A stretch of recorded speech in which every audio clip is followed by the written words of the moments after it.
শোনো বেবি, তোমার কোনো চিন্তা নেই। আমার বাবা বড় লোক, আল্ট্রা ম্যাক্স প্রো। আমরা কিন্তু বিয়ের পরে সিঙ্গাপুর হানিমুনে যাব। তো তোমার পাশ থেকে মুরগির ডাক শোনা যায় কেন? আরে পাগলি, মুরগির ডাক না, ওইটা আমার আর 15 বাইকের হর্নের আওয়াজ। তুমি নামাজ পড়লা না? না, মানে কাপড়ে একটু সমস্যা। সব সময় তোমার কাপড়ে সমস্যা, তুমি একটা ভন্ড। হ্যালো, এখানে লাঠি নিয়ে গ্যাঞ্জাম করছো কেন? স্যার আমাদের সাথে হেডমগিরি করেছে, স্যারের হেডম ছুটাইতে আইছি আমরা। হ্যালো, এই ক্রু কই রে, ওয়াইফাই কই? আমি ইউটিউব দেখবো। এ বাচ্চা, বিমানে ওয়াইফাই নেই, এখানে ইউটিউব দেখা যাবে না। 2 লাখ দিয়ে বিমানে উঠেছি আর ওয়াইফাই নাই মানে?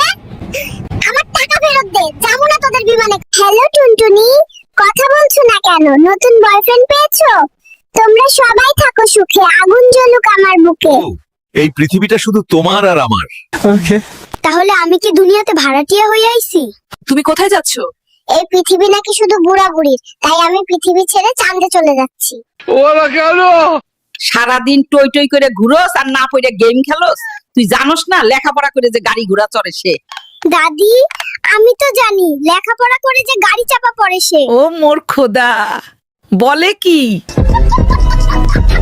ওই নাতি, দরজা খোল তাড়াতাড়ি। কি হয়েছে? নাতি 1 ঘন্টা মোবাইল নিয়ে বাথরুমে ঢুকছে।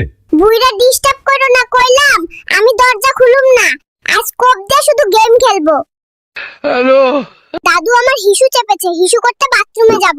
না, একদমই তোর বাথরুমে যাওয়া লাগবে না। তুই বাথরুমে যাওয়ার নাম করে মেয়েদের সাথে ইটিস পিটিস করস। বেবি দাদু আমাকে যেতে দিচ্ছে না, এমনকি প্রস্রাবও করতে দিচ্ছে না। দোস্ত, আমার পেটে আজব শব্দ হইতেছে। সাবধান, ভূমিকম্প নাকি তোর পাট বুঝা মুশকিল। আরে ভাই, আস্তে আস্তে ছাড়বো, কেউ টেরই পাবে না। তুই যখনই বলিস আস্তে, তখনই মাইক বেজে ওঠে। একবারে বের হয়ে গেল। কেমন হালকা লাগছে জানিস? হালকা তো হইছিস, কিন্তু ঘরটা ভারী হয়ে গেছে গন্ধে। হ্যালো, ওরা কেন? এই যে পুচকে, স্কুলে গেছিলি? হ্যাঁ দাদা, গেছিলাম। পড়াশোনা করলি তো? না দাদা, আজকে পড়ার সময় পাইনি। পড়ার সময় পাইনি মানে? তাহলে করলি কি? দাদা, আমি আজকে মেয়ে পটানোর মিশনে ছিলাম। এই বয়সে মেয়ে পটাবি? আমাদের ক্লাসের জরিনা যদি আমার সাথে খাতার পাতার হিজিবিজি শেয়ার না করে, আমি কিভাবে পরীক্ষায় পাশ করব? সব কাণ্ড করলে আমি কিন্তু তোর দাদিকে বলে দেবো। দাদা সাবধান, আমি কিন্তু দাদিকে বলবো। দাদা লুকিয়ে টিকটক দেখে। আচ্ছা আচ্ছা, তোর প্রেমের মিশন চালিয়ে যা, আমি কিচ্ছু বলছি না। কই যাস নাতি? ভিসা করতে যাই। এই মিসকিন দেশে আর থাকুম না, আমেরিকায় চলে গিয়ে আমেরিকান মায়ে বিয়া করুম। কিরে নাতি, তোর এই অবস্থা কে? ভিসা অফিসের লোকেরা কইছে তোর বিয়ার শখ মিটামু, তুই এই বয়সে বিয়া করতে আইছ।